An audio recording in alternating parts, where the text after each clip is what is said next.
Em síntese, o plano de Deus que nós temos na Bíblia Sagrada, né, nas nossas Escrituras, o plano de Deus envolve esses 4 temas principais, que é a criação, queda, redenção e consumação, ok?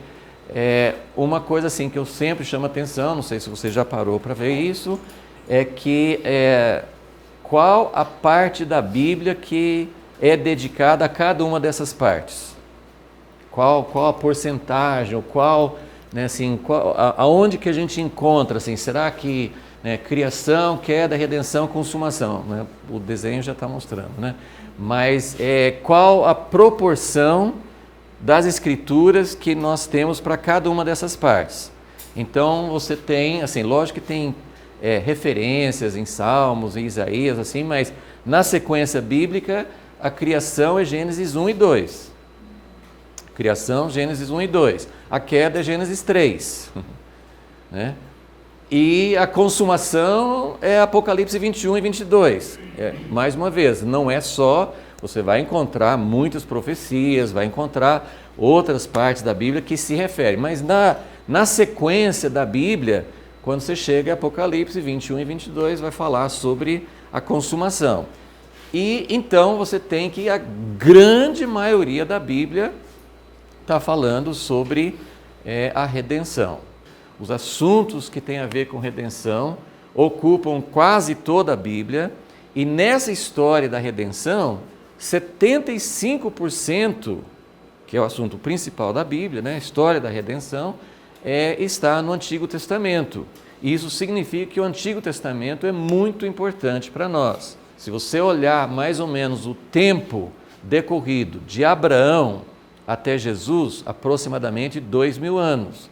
De Jesus até agora, aproximadamente 2.000 anos. Então, nesse sentido, empatou. Então, nós temos um tempo em que Deus trabalhou com Israel, de 2.000 anos, e um tempo que Deus está trabalhando com os gentios e com a igreja de 2.000 anos, ok? Mas como que isso se relaciona? Esse é o nosso assunto e muitas coisas que a gente não tem entendido sobre a importância do Antigo Testamento nós precisamos entender. Um outro diagrama que eu gosto muito de usar, esse aqui eu achei num livro, Supremo Propósito, esse diagrama aqui. Esse aqui seria, em vez de uma reta horizontal, esse aqui é uma reta ascendente, para mostrar que da criação para a consumação, no meio da criação e da consumação, houve a queda. E às vezes a gente tem uma impressão de que através da redenção, Deus vai nos levar de volta para onde Adão e Eva estiveram no início. Eles caíram, então a redenção vai nos trazer de volta. E eu gosto muito desse diagrama, porque mostra que esse aqui não faz justiça a essa ênfase na Bíblia da redenção, porque fica só esse pedaço aqui. Mas cada diagrama tem suas limitações. Mas esse diagrama vai mostrar o seguinte: primeiro, que onde Adão e Eva estiveram, Deus tinha um plano. Se não tivesse acontecido a queda, eles e os descendentes, o que Deus queria que acontecesse era que houvesse um crescimento, um desenvolvimento. Deus tinha todo um plano. O plano foi cortado. Então, caiu fora desse propósito de Deus. Nós precisamos entender a queda, precisamos focar na cruz e precisamos ser levados de volta. O que a igreja, de maneira geral, não tem entendido é que a redenção não é para levar a gente para o céu. Não é. A redenção é para levar a gente de volta para onde nós caímos e continuar a nossa caminhada em direção à consumação. E consumação, gente, não é o fim da linha. Consumação é o começo de uma nova história, é o começo de muita coisa que Deus tem preparado, que não entrou no coração humano, como fala em Coríntios. A gente não sabe nem imaginar o que Deus tem preparado. Eu estou muito ansioso, muito à vontade de fazer parte desse plano. Efésios 3 fala assim no versículo 1: Por essa razão, eu, Paulo, sou prisioneiro de Cristo Jesus por amor de vós, gentios. Se é que sabeis da dispensação ou da administração, como é que esse plano foi administrado, está sendo administrado? Da dispensação da graça de Deus que me foi concedida em vosso favor, e como por revelação me foi manifestado o mistério. Então, o mistério, na verdade, é o plano de redenção, é o plano que Deus tem. É um mistério porque a gente não consegue entender, a gente não consegue entrar nesse plano, senão por revelação e de acordo com o tempo, né, que nós vamos ver também. Versículo 5. Que em outras gerações não foi manifestado aos homens, da forma como se revelou agora no Espírito aos seus santos apóstolos e profetas. Então ele está falando aqui sobre esse mistério, que é o plano de Deus, e aí ele vai falar essa parte aqui, eu só vou ler assim, mas é o nosso assunto, né? Versículo 6, isto é que os gentios são co-herdeiros, membros do mesmo corpo, coparticipantes da promessa em Cristo Jesus, por meio do Evangelho. Fui feito ministro desse Evangelho, segundo o dom da graça de Deus, que me foi concedida conforme a força operante do seu poder. A mim, o menor. Tudo bem, Paulo falou que era menor porque ele foi humilde, né? Mas ele acreditava nisso. E eu só que parei aqui para que você entenda que mistério não é uma coisa que você precisa ter pós-doutorado para entender. O mistério pode ser revelado ao menor dos santos. Então, eu estou nessa, você está nessa, todos nós somos candidatos para entender o mistério de Deus, porque não é baseado em inteligência, em capacidade, não é baseado em nada disso. A mim, o menor entre todos os santos, foi concedida a graça de anunciar aos gentios as riquezas insondáveis de Cristo. Bom, agora versículo 9, presta atenção. E de mostrar a todos qual é a dispensação do mistério. É isso que nós estamos falando aqui. É esse mistério, que é o plano de Deus, ele tem uma administração. Deus não revela tudo de uma vez. Não é isso que ele está falando? Agora, Paulo está falando, agora, que faz 2000 anos, agora Deus está revelando algo que todos os profetas, todos os grandes homens de Deus no Antigo Testamento não entendiam ainda, mas que faz parte do mesmo plano. Deus tem um plano completo, mas Ele não deu esse plano completo em nossas mãos. Ele vai dando de acordo com a necessidade do tempo em que nós vivemos. Que desde os séculos esteve oculto em Deus que tudo criou, para que agora ela seja manifestada por meio da igreja. Ok. Então, eu vou ler com vocês agora em Colossenses, porque eu acho que é um texto que pode nos ajudar também. Colossenses 1, versículo 15. Ele, Jesus, é a imagem do Deus invisível, o primogênito sobre toda a criação. Então, Jesus também foi criado? Não, Jesus não foi criado. Mas o Pai só é chamado Pai porque Ele gera o Filho.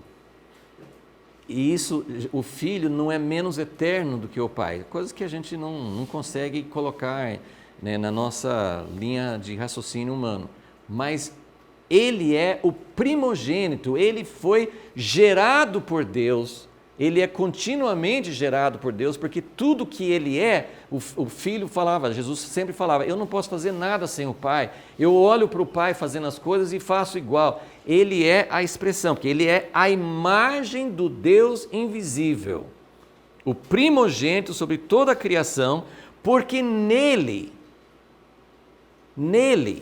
foram criadas todas as coisas nos céus e na terra. Por isso que Ele é o primogênito sobre toda a criação, porque a primeira geração, né, Ele é chamado unigênito, o primeiro que saiu de Deus na eternidade, sem ter nenhum, ele não tem nenhum momento em que o Filho não existia, mas ele saiu de Deus e nele foram criados, em Cristo foram criadas todas as coisas, nos céus e na terra, as visíveis e as invisíveis, sejam tronos, dominações, principados, poderes, tudo foi criado por ele e para ele. Então, tudo começa nele e tudo termina nele.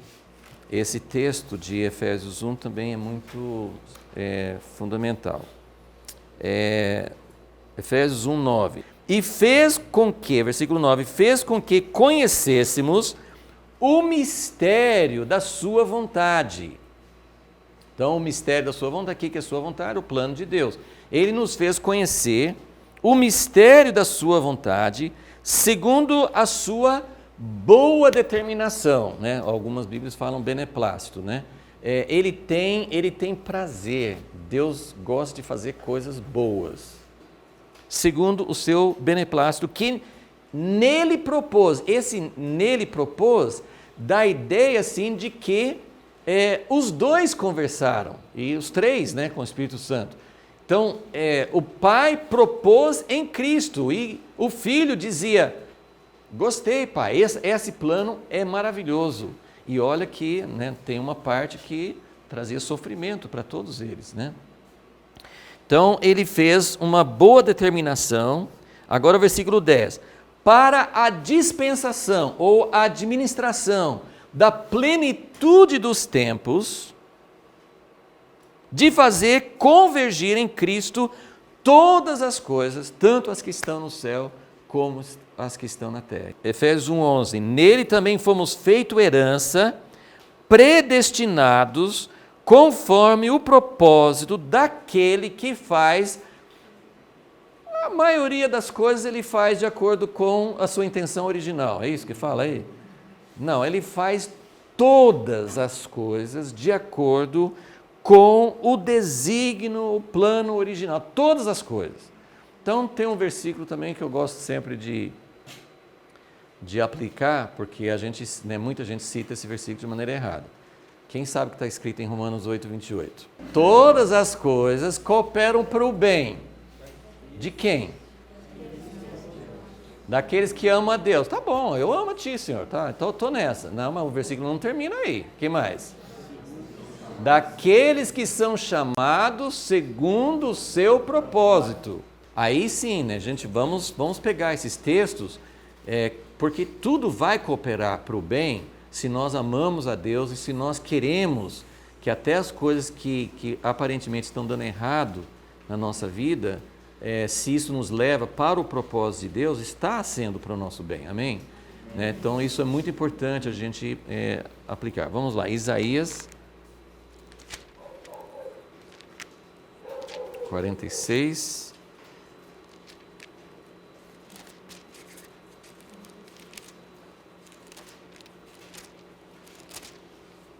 Versículo 10. Sou eu que anuncio o fim desde o princípio. Por que Deus pode anunciar o fim desde o princípio? Porque Ele fez um plano, Ele sabe onde vai dar. Então Ele anuncia o fim, desde o princípio Ele está anunciando o fim, porque Ele sabe aonde Ele quer levar. E desde a antiguidade as coisas que ainda não sucederam. Sou eu que digo, o meu conselho subsistirá e realizarei toda a minha vontade. O que Deus projetou, o que Deus começa, o que Deus planejou desde o início, Ele vai levar ao fim. Ele não abaixou o nível, a consumação precisa corresponder perfeitamente àquilo que Ele planejou desde o início. Bom, eu vou passar então agora com vocês bem rápido por esses diagramas. O círculo maior é a Terra toda e o círculo menor no início era o Jardim do Éden. Mas a ideia que a gente precisa ver em todas essas etapas do plano de Deus é que Deus não começou falando assim, toda a terra é minha e eu vou colocar aqui o ser humano, mas existe uma possibilidade de que a terra fizesse parte vamos dizer assim, do território governado por Satanás. Então, quando Satanás caiu, ele estava na terra. Então, Deus lançou na terra, Deus, claro que ele poderia, assim, Satanás, não chute, um estalar de Deus, Deus tira Lúcifer, Deus domina, Deus poderia ter feito qualquer coisa, mas não, ele pegou a terra, que pelo menos antes estava sem forma e vazia, ele pega a terra e cria uma base, um lugarzinho nessa terra que representa a morada de Deus, que representa a harmonia de Deus, que representa o reino de Deus. Todo o plano de Deus, ele segue basicamente o mesmo padrão. O que é o padrão? Tem toda uma terra para alcançar, para conquistar para o reino de Deus. Mas ele começa numa pequena base. Deus começou tudo com família. Ele queria que eles enchessem a terra com a imagem dele. Eles deveriam cuidar de toda a criação. Deus deu ordens para que eles tivessem domínio sobre toda a criação. E a partir de cuidar da criação, a criação, esse jardim do Éden, essas condições de harmonia, de perfeição, no jardim do Éden se expandiriam para toda a terra. Como é que eles iam cuidar do Éden e de expandir o Éden? Eles foram expulsos do Éden e o Éden sumiu, né? Ninguém conseguiu achar mais o jardim do Éden, não existe mais. Então, o que o homem tem feito? Ao invés de cuidar do Éden e expandir a harmonia de Deus, o homem explora a criação e, como fala em Romanos 8, toda a criação está sujeita à vaidade, né? Não só o homem perdeu a harmonia, mas toda a criação progressivamente foi perdendo a harmonia. E o céu e a terra ficaram separados, né? Ficaram separados, Deus foi ficando ausente. Então, isso só para entender assim, o propósito original de Deus. O que aconteceu? Nós caímos fora do propósito de Deus e aí todo esse plano original de Deus aparentemente foi embora, né? Então, o que aconteceu? Agora, a redenção no Antigo Testamento. Israel, descendente de Abraão, baseado numa família, porque Deus chamou Abraão como família, falou, eu escolhi Abraão para que ele ordene os seus filhos, foi passando de geração para Isaac, para Jacó. Então, depois, assim, quando Israel virou uma nação, toda a organização de Israel foi baseada em famílias. Então, por isso que nós colocamos aí, assim, o propósito de Deus é família, é baseado em família que Deus desenvolve o seu plano. Israel é um conjunto de famílias, agora Deus está trabalhando com uma nação. O que eu quero mostrar? Que Deus não desistiu do seu plano. Então, o jardim do Éden teve uma queda, atrapalhou a queda, né, assim, atrapalhou todo aquele diagrama, assim, tudo saiu fora dos eixos, mas Deus começa com Israel. Era para esse Israel, esse círculozinho, ser uma luz, um testemunho para todas as nações. Era para abençoar as nações, enchendo a terra com a bênção de Deus. Não é para os judeus se multiplicarem, ser só judeus no mundo inteiro, não. É para Abraão ser uma bênção, pai de muitas nações. O que a igreja fez? A igreja, de maneira geral, claro que tem exceções e tem havido muita ênfase na família nas últimas décadas, sei lá, mas a igreja em si, ela não é baseada em famílias. Ela tem sido mais baseada em instituições, em ensino, em clero e leigo. Então, a igreja ela não tem sido esse centro de família, né? Tudo bem que a igreja não é mais um território geográfico, mas a ideia era a mesma, que a igreja fosse esse círculozinho, embora assim bem descentralizado em toda a terra, né? Aqui no Brasil nós somos um círculozinho, é Deus quer usar a igreja para abençoar todo o Brasil, não é isso? Então a ideia é a mesma. A igreja, ao invés de ser uma luz para as nações, através da nossa vida, nós temos preocupado mais com esse aqui, ó, cruz, evangelizar e ir embora para o céu. A igreja na maioria, tem pensado, nós vamos embora para o céu, o mundo vai pegar fogo, mas eu vou estar fora, então deixa o mundo queimar. Então tem havido assim, uma indiferença muito grande em relação à terra. E em vez de pensar em Deus ter um lugar para morar na terra, nós temos pensado em ir embora morar com Deus no céu. A consumação não tem que ser tudo que Deus planejou. Então, isso aqui a gente vai entrar mais depois, mas eu só queria que vocês vissem que Deus quer, sim, um testemunho verdadeiro, testemunho da vida, da imagem de Deus. A imagem de Deus precisa ser restaurada, de fato. Nós precisamos abençoar as nações, encher a terra com a bênção de Abraão. A comunidade dos remidos visa, ora e busca a restauração de Israel e a partir de Israel toda a criação. Então, isso volta assim nesse foco de Deus trazer o reino para a terra e nós queremos que Deus habite com o seu povo na terra. Isso aqui eu estou falando assim, muito por cima, mas esse último ponto nós vamos querer desenvolver mais, ok?